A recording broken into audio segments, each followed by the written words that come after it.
Thank you very much for having me.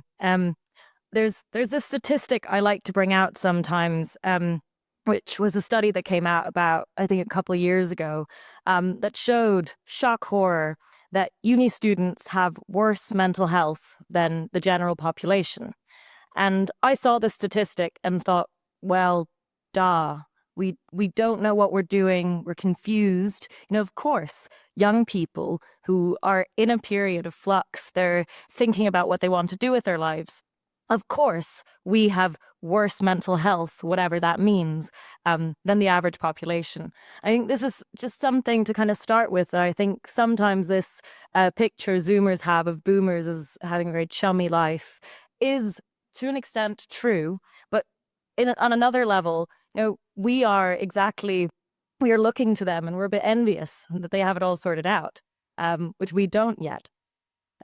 But nevertheless, there are these things, and I think Jenny very nicely laid out that there are differences between boomers and zoomers and between the different generations in between, and that these kind of the housing market, the young people going into, the COVID we lived through, the fact that our political language is so difficult to navigate, our political world is difficult to socially and on a larger scale.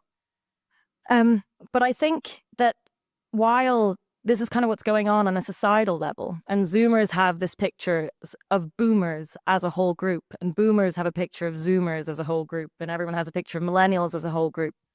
And this is what we'll sit around talking about in school. We'll talk about the boomers, and the boomers in their book clubs will talk about the Zoomers and the snowflakes. But actually, within families, I don't think this is exactly how it plays out. Because actually, another interesting thing we see is that young people are less likely to move out.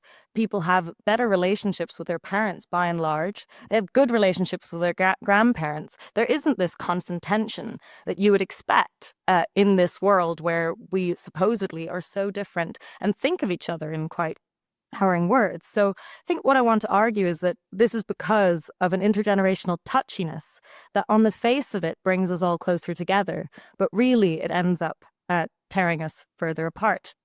And what I mean by this is something that actually I've been talking about, we've been talking about in quite a lot of the discussions around universities, is the relationship between the academic and the student.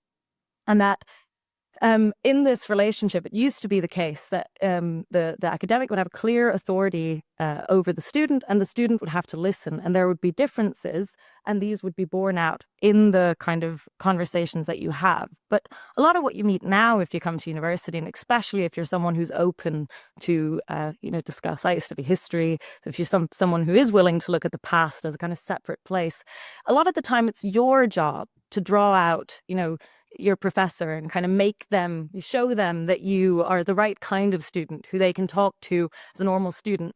And then they slowly build up confidence, and then they're willing to teach you properly. But this is your job. You're not, they're touchy. They don't come out and say how they feel. They wait for you to kind of open up this door between the two, because really they're scared and they don't open up. They don't actually tell the students how they see the world. They just kind of retreat back, say, I'm just, here for you and whatever you want. So I think this means that we are kind of siloed off. And even though we have nice, chummy relationships with our professors, we're not actually engaging with them properly. And all of these differences there are between generations because we are different. The millennials and the Zoomers and the boomers are different. And the millennials are actually much more snowflakey, if you're going to look at it that way, than the Zoomers are. I mean, the statistics coming out about what Zoomers are, boomers have quite a wrong image in many ways of what a Zoomer is, because they have it from sitting in their fancy houses and in their book clubs talking to their friends that are the same age. And then they show up to their grandchild who they think is a certain way, but actually they never actually ask them what they think because they're too afraid of opening up that intergenerational dialogue. I think the kind of final thing I'll end on is this giving over of responsibility to the Zoomers and thinking that, you see it a lot with environmentalism, that you have these older people who kind of just, oh, the young people will solve it. And they've got it all figured out. The young people know better than the old people. But I really think this is a fake respect. And it's a fake respect for sort of young people and their opinions. And it actually is a complacency, and it's a giving up of the responsibility that older generations have to raise younger generations. And this requires tension. So boomers and zoomers are different. And I will argue, I've here argued, I think, that the problem is that there isn't enough intergenerational tension. And that's where we're going wrong.